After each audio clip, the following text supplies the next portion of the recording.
اعوذ باللہ من الشیطان الرجیم بسم اللہ الرحمن الرحیم رب اشرح لی صدری ویسر لی امری واحلل عقدۃ من لسانی یفقہوا قولی۔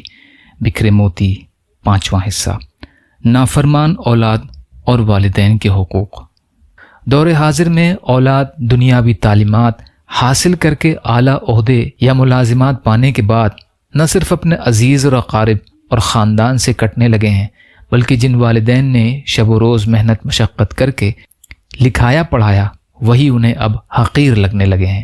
والدین کی معمولی غلطی، غیر ضروری کلمات یا حرکات جو بڑھاپے اور کمزوری کی وجہ سے قدرتی ہوتے ہیں، اب اولاد کو برگشتہ کرنے لگے ہیں۔ ماں باپ ان کی ناراضگی کا سبب بننے لگے ہیں۔ یہ اور اسی طرح کی دوسری وجوہات کی بنا پر والدین کو الگ کر دیا جاتا ہے۔ حد تو یہ ہے کہ بعض اولادیں اپنی بیوی بچوں تک کو ان سے ملنے سے منع کر دیتے ہیں۔ بہت سی اولادیں ایسی بھی ہیں جو محض اس لیے والدین سے رشتہ منقطع کر دیتے ہیں اور جاہل اور کم پڑھے لکھے ماں باپ کی وجہ سے ان کی ماڈرن تہذیب اور اعلیٰ طرز کے رکھ رکھاؤ میں بگاڑ و خلل پیدا نہ ہو جائے۔ اس کے علاوہ وہ نہیں چاہتے کہ والدین ان کی ذاتی زندگی میں دخل انداز ہوں، اس لیے وہ انہیں اپنے سے دور رکھنے کو ترجیح دیتے ہیں۔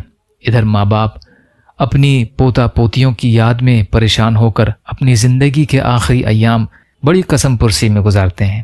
یہ ایک ایسا دردناک پہلو ہے جس سے گھبرا کر دوسری قوموں نے بوڑھوں کا ہاسپٹل بنا رکھا ہے، جہاں عمر کے آخری لمحوں میں انہیں وہاں تنہا چھوڑ دیا جاتا ہے۔ وہاں پہنچ کر بوڑھے بس اپنی موت کا انتظار کرتے نظر آتے ہیں، اور ایک دن ایسا آتا ہے کہ اولاد کی شدید مصروفیات کی وجہ سے وہ دوسروں کے کندھوں کے سہارے اس دار فانی دنیا سے رخصت ہوتے ہیں۔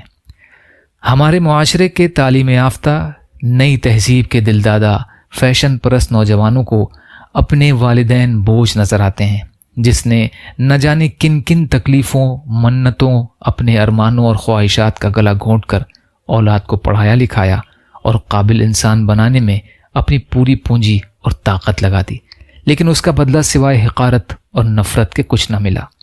اتنا کچھ ہونے کے بعد بھی ماں باپ اپنی اولاد کو برا کہنا گوارا نہیں کرتے، بلکہ تعریف ہی کرتے ہیں، کیونکہ اولاد ان کے جگر کا ٹکڑا ہوتی ہے، بھلے ہی یہ ٹکڑا کتنا ہی فریبی، احسان فراموش، خود غرض اور مفاد پرست کیوں نہ ہو جائے۔ ماں باپ کی نظر میں وہ معصوم اور بے گناہ ہوتا ہے۔ اولاد کو یہ بھی معلوم ہونا چاہیے کہ ہر چیز کی ایک حد ہوتی ہے، ایک مدت ہوتی ہے۔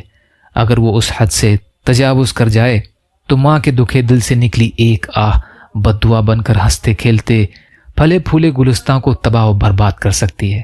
والدین چاہے کتنے ہی غریب، مفلس، کمزور، لاچار کیوں نہ ہوں، وہ ہمیشہ اپنی محنت و مشقت سے اپنا پیٹ کاٹ کر اپنے بچوں کا پیٹ بھرتے ہیں۔ مگر آج معاشرے کا حال یہ ہے کہ 5 بچے مل کر بھی اپنے والدین کو سہارا دینے میں آنا کانی کرتے ہیں، کئی بہانوں سے انہیں اپنے سے الگ رکھنے کی کوشش کرتے ہیں۔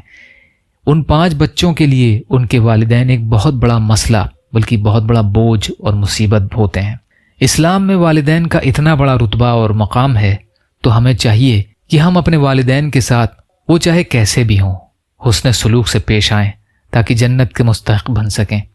ماں باپ کو ہمیشہ خوش رکھنے کی کوشش کریں اور ان کی مرضی اور مزاج کے خلاف کوئی ایسا کام نہ کریں جو ان کی ناراضگی کا سبب بنے۔ خاص طور پر اس وقت ان کا زیادہ خیال رکھیں جب وہ بڑھاپے کی وجہ سے کمزور اور مزاج کے چڑچڑے ہو جاتے ہیں۔ اس وقت والدین کی خدمت کرنا اور انہیں ہر طرح کا آرام پہنچانا ہی اصل خدمت ہوگی۔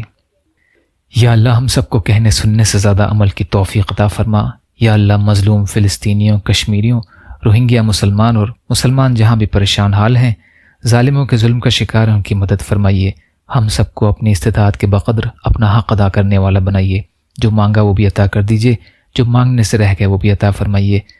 ربنا تقبل منا انک انت السمیع العلیم برحمتک یا ارحم الراحمین۔ لا الہ الا اللہ محمد رسول اللہ۔ السلام علیکم۔